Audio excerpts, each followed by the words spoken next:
Fala, galera do 9º ano militar. Aqui mais uma vez, professora Paula Black, para que a gente possa estudar juntos o seu conteúdo de redação. Na aula de hoje, a gente vai falar especificamente sobre estratégias de coesão. Na verdade, a gente vai fazer um grande resumo sobre o que é a coesão e como ela facilita na construção do nosso texto, como ela contribui para a construção do nosso texto. E aí, a gente vai ver algumas estratégias coesivas especificamente na aula de hoje. Então, como sempre, aí, 9º ano militar, disciplina redação, esse módulo é o módulo 5, lembrando que todas as aulas aqui gravadas, elas são parte do conteúdo de redação, a parte teórica e os exercícios e as dúvidas são tiradas nas aulas ao vivo. Então, galera, bora lá para o conceito. Então, de início, a gente precisa entender essa conceituação, o que é a coesão. Especificamente, a coesão é a estratégia de conexão linguística entre as partes do texto. Então, a coesão ela vai permitir a ligação entre as ideias, a amarração entre as ideias. Eu, ao longo das nossas aulas, do 9º ano militar e também das turmas militares, das aulas de redação em geral, esse conteúdo não é próprio do 9º ano. Ele é um conteúdo que perpassa toda a série preparatória, todas as turmas preparatórias.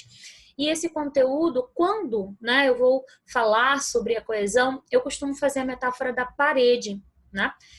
Eu digo sempre que eu sou filha, com muito orgulho, de um pedreiro, e ele era um exímio pedreiro e construía casas, levantava paredes, enfim, tinha várias habilidades nesse sentido.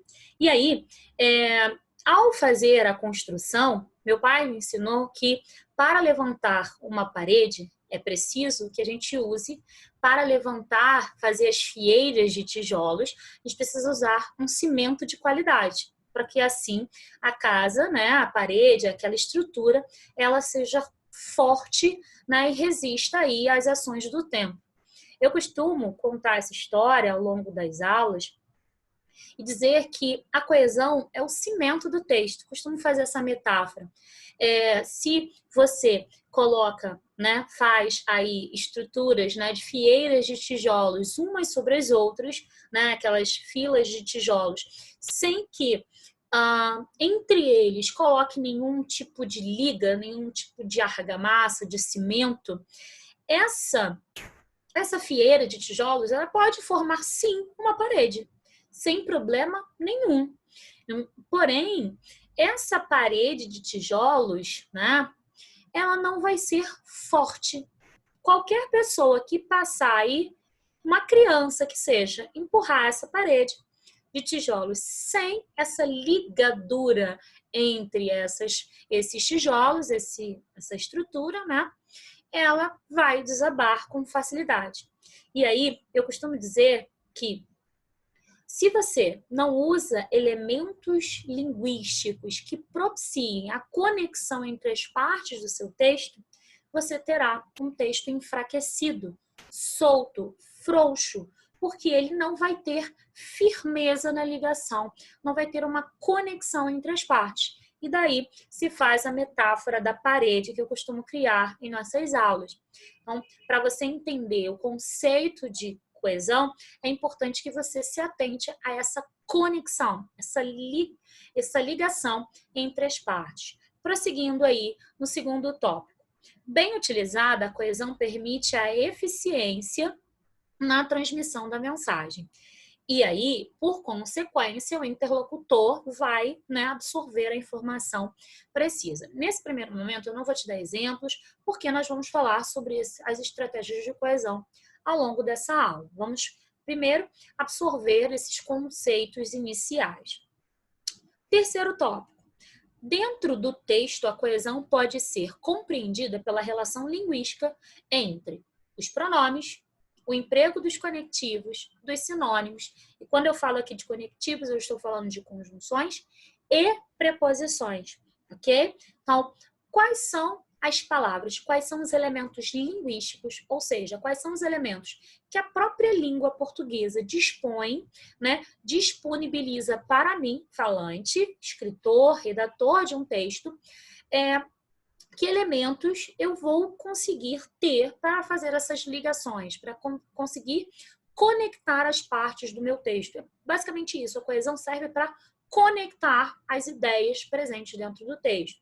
A gente vai falar numa aula mais adiante sobre a coerência, que é essa relação de sentido todo dentro do texto, que é promovido, sim, pelas estratégias de coesão. Então, a coerência e a coesão são conceitos muito próximos, porque uma depende da outra também para, né, se concretizar. E aí, que conectivos, que elementos são esses, como ia dizendo? Os advérbios, principalmente os advérbios, né, modais, os advérbios temporais. Quando você usa esses advérbios, né, eles demarcam aí partes do seu texto, são interessantes para a construção do seu texto. Pronomes, e aí uma infinidade deles, né? Os pronomes demonstrativos, os pronomes pessoais oblíquos, os pronomes indefinidos, os pronomes relativos, na sua grande maioria, são essenciais, né, para o processo de retomada aí das informações já dadas. O emprego de coesão, de conjunções né, preposições com esses elementos essencialmente de ligação e os sinônimos. E aí a gente vai entrar no campo da semântica, né? A utilização de hiperônimos, hipônimos, antônimos também. A gente vai falar um pouquinho mais adiante. Por fim, outro conceito importante para você entender as relações à coesão textual para melhor emprego da coesão, é necessário que se use, né, palavras e expressões que tenham o objetivo de estabelecer interligação. Esses elementos vão ser chamados de elementos de coesão, principalmente as conjunções nesse caso, tá? Quando elas fazem, né, promovem o encadeamento das ideias dentro do texto. Para prosseguir, existem aí 5 tipos de coesão. A coesão referencial, sequencial, a coesão por elipse, a coesão por substituição e a coesão lexical. Faço uma ressalva aqui nesse momento da aula, que essas coesões, esses tipos de coesões, eles não são especificados dentro da sua apostila. Obviamente, eles vão vir categorizados, subcategorizados, mas a gente vai falar um pouquinho de cada um deles. Eles estão aí, só não estão com essa nomenclatura.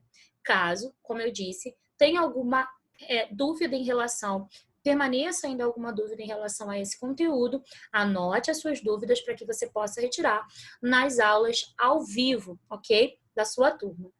Então, a gente vai falar um pouquinho de cada um desse tipo de coesão, tá? Então, primeiro a gente vai falar da coesão referencial, sequencial, por elipse, por substituição, e o seu livro traz uma extensão, inclusive peguei os exemplos dados aí de coesão por substituição lá do seu livro, e a coesão lexical também.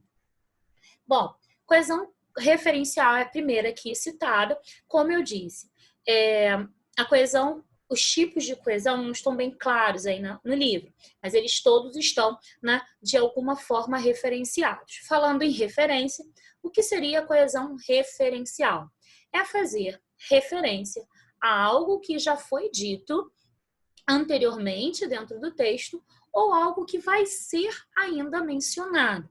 E aí, esse tipo de coesão é dada através das estratégias de anáfora e catáfora. Black, o que é isso? Que nomes horrorosos, difíceis. Calma. A anáfora é fazer referência, é menção, referenciar, por isso coesão referencial, algo que já foi dito através de um elemento. E aí, que elemento é esse? Eu posso usar um pronome, posso usar um sinônimo, posso usar um hiperônimo, enfim. Aqui eu não estou usando essa nomenclatura. Eu quero que você entenda que a coesão referencial tem a ver apenas com o processo de referenciação, ou algo que já foi dito, ou algo que ainda vai ser dito. Então, preste atenção no exemplo. Maria gritava muito. Então, o primeiro termo citado aí foi Maria. Esse termo, ele já foi mencionado. Ora, para evitar a repetição, eu vou usar um termo referencial anafórico, nesse caso, um pronome pessoal do caso reto, para fazer referência ao termo Maria, que foi já mencionado anteriormente. Então, ela sempre ficava apavorada quando via uma barata.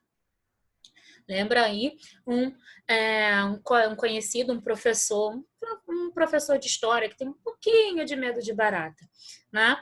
Mas Maria, né, é o termo referenciado, ela é o termo que vai promover a anáfora. Quando eu faço isso, eu tenho a coesão referencial por anáfora, anafórico, ou fez uma anáfora.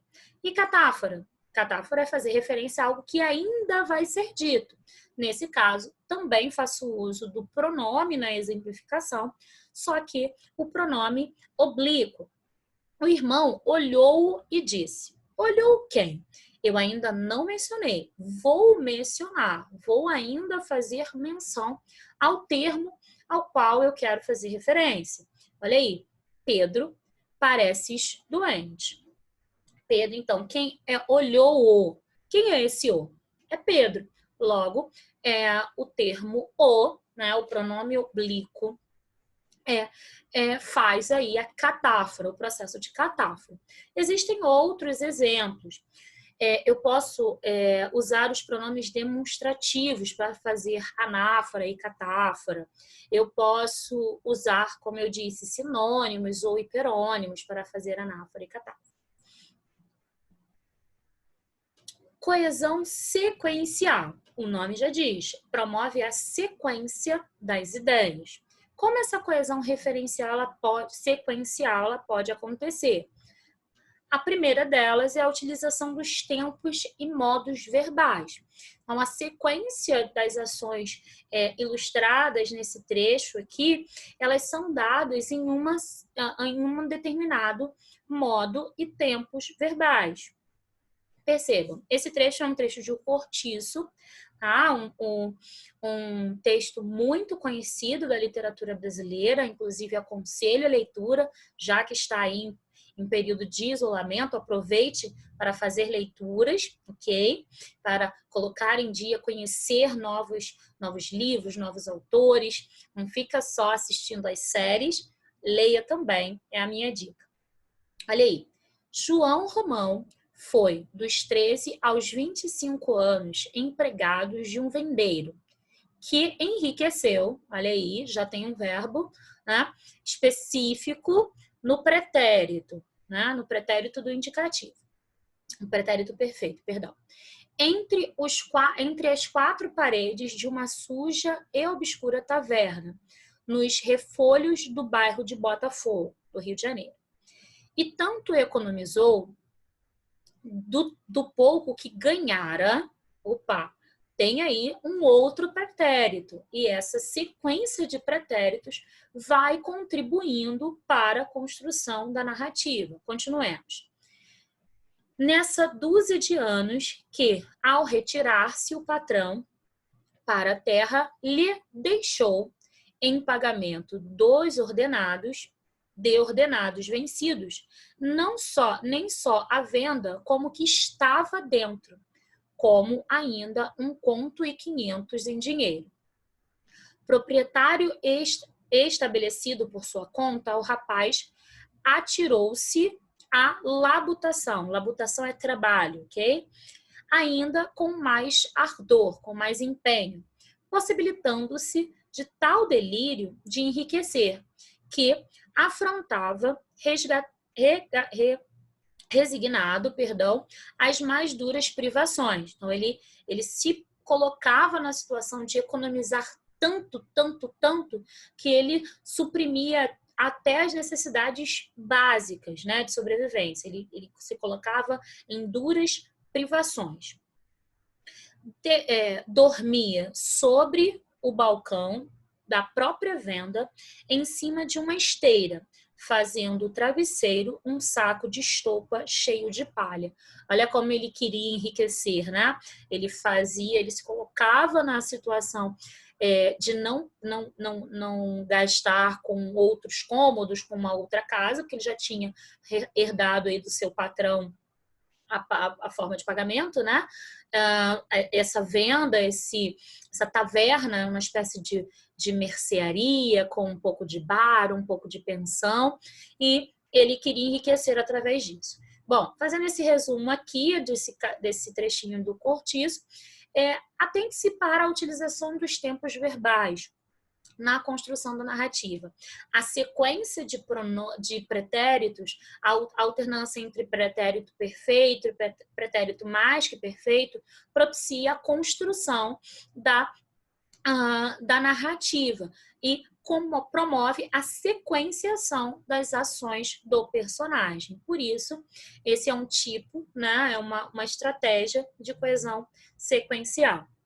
Black, isso é um texto, né, você pode perguntar, isso é um texto narrativo, é um romance. Eu não vou escrever um texto narrativo na minha redação, eu vou escrever um texto dissertativo argumentativo. Como eu posso utilizar os tempos verbais? Então, ao escolher, né, os tempos verbais adequados para o seu texto dissertativo argumentativo, você está sim promovendo a coesão sequencial. Especificamente, faça uso, né, do presente, do indicativo, e quando houver a necessidade, use o pretérito perfeito, tá? Para dar a ideia de finitude da ação no passado.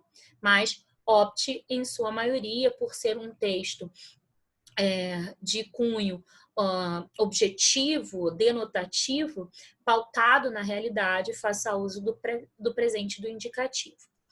Mas uma outra dica, né, uma outra forma de marcar a sequência das ideias dentro de um texto, e aí falaremos de encadeamento argumentativo, é fazer uso das conjunções, principalmente elas que são tão cobradas aí, as relações de coesão nas provas de língua portuguesa, elas serão essenciais. O conhecimento dos valores semânticos das conjunções serão essenciais, né? Será essencial esse conhecimento para a construção do encadeamento, da coesão sequencial, da sequência de ideias para a construção do texto. Vou salientar aí esse trecho. Houve um silêncio, no qual o desgraçado parecia arrancar de dentro uma frase, que, no entanto, era a única ideia que o levava a dirigir-se à mulher. Então, é mais um texto narrativo, porém, não vai prejudicar o seu entendimento. Vou continuar a leitura para depois explicar.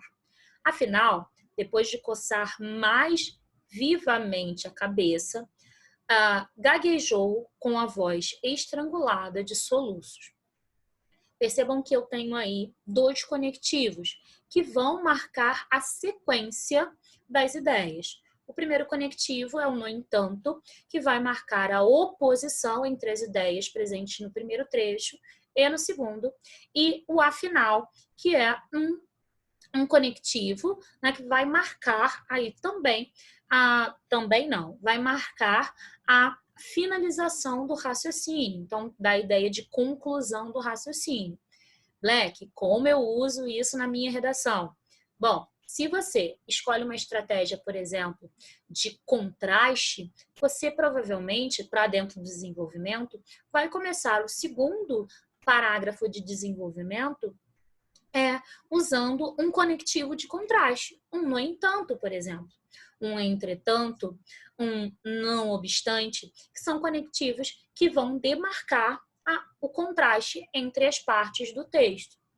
Aí você pode me dizer, Black, eu não vou escolher essa estratégia, eu costumo usar a estratégia de soma de argumentos. Que conectivos podem marcar essa soma? O além disso, o ademais, outro sim, são conectivos também que mostram soma. Uns mais rebuscados que outros, mas são sim conectivos de soma. E aí marcarão a sequência de ideias na construção dos seus parágrafos de desenvolvimento. Fiquem atentos à coesão sequencial entre parágrafos e entre períodos. Nesse caso, no exemplo que eu citei aqui, é uma conexão, uma coesão sequencial interna ao parágrafo. Coesão, por elipse. Elipse é apagamento, é omissão. Inclusive, se você vai, né, estudar alguma coisa de figura de linguagem, é inclusive um tipo de figura de linguagem, ao passo que as eugma também, né, são bem parecidas. A elipse, como estratégia coesiva, ela trata da omissão das partes, né? Ela trata da omissão de um termo que já foi mencionado. Lembra da anáfora? A anáfora, ela evita a repetição, substituindo o termo mencionado por um pronome, como eu usei lá na frente. Mas aqui não. Aqui eu vou simplesmente omitir, mantendo apenas a estrutura verbal. Maria faz o almoço ao mesmo tempo e, ao mesmo tempo, conversa ao telefone com a amiga. Percebam que a forma verbal conversa está, né, com o seu sujeito omitido, subentendido. Subentende-se por referenciação que Maria é o seu sujeito. Em vez de usar, né, a repetição, Maria faz o almoço, ao mesmo tempo Maria conversa ao telefone com a amiga. Esse texto ele fica muito ruim. Olha, e é só um trechinho, é só uma frase. Imagina a repetição da palavra Maria em um texto inteiro de 30 linhas. Aqui eu estou citando um substantivo, mas você pode, e é bem comum os alunos, ao produzir os textos, reproduzirem a mesma palavra várias vezes. E quando essa palavra figurar como sujeito, por exemplo, uma opção de estratégia coesiva é sim a elipse desse termo. E aí, a coesão por substituição. Os exemplos a seguir foram todos retirados, né, do seu quadro, da sua apostila, do seu livro, bem do capítulo. Eu vou ler aqui as substituições. Então, vamos lá.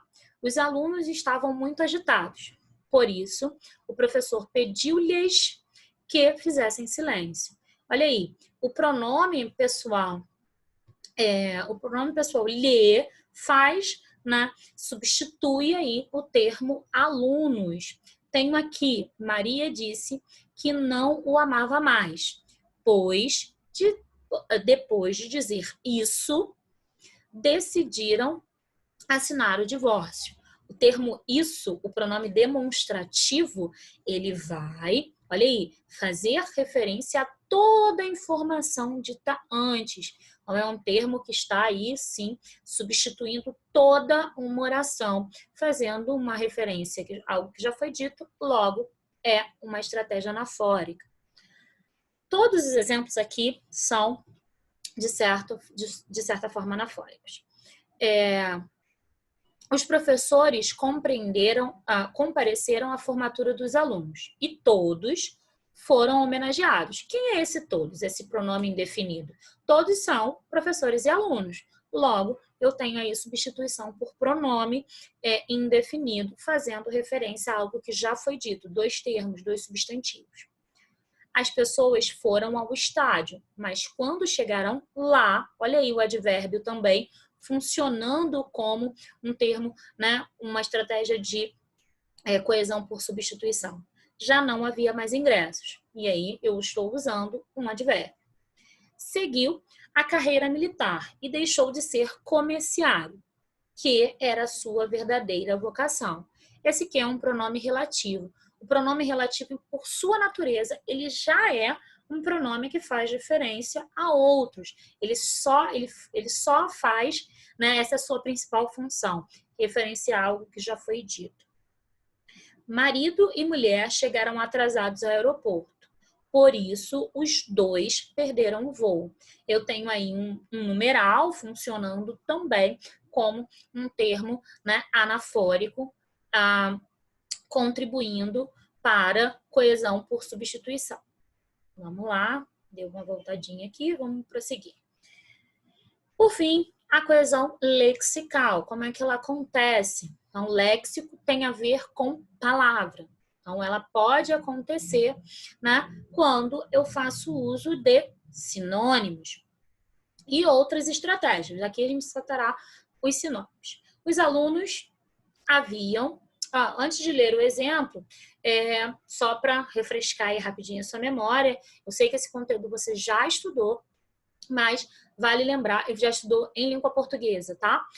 Vale lembrar que os sinônimos, por definição, são palavras diferentes com sentidos parecidos, ok? Com sentidos aproximados, assemelhados, não iguais. É uma definição errônea dizer que os sinônimos são palavras diferentes com sentidos iguais, porque se tivesse o mesmo sentido, não existiria duas palavras, existiria apenas uma. Então, atente-se, né? Os sinônimos são palavras diferentes com sentidos aproximados, assemelhados, ok? Que podem ser usados em contextos diferentes, porém, que são próximos. Estar feliz e, estar triste e infeliz são coisas diferentes, mas em determinados contextos podem ter o mesmo, né? Podem ser aproximadas, assemelhadas, podem sim ser consideradas aí sinônimos. Igual estar feliz e estar contente. São duas palavras que têm seus conceitos aproximados, porém, né? Em contextos específicos. Os alunos haviam estudado bastante para a avaliação. Olha aí, a palavra alunos e a palavra avaliação já foram citadas e eu não quero repetir essas palavras. Lembrando que a coesão serve para isso.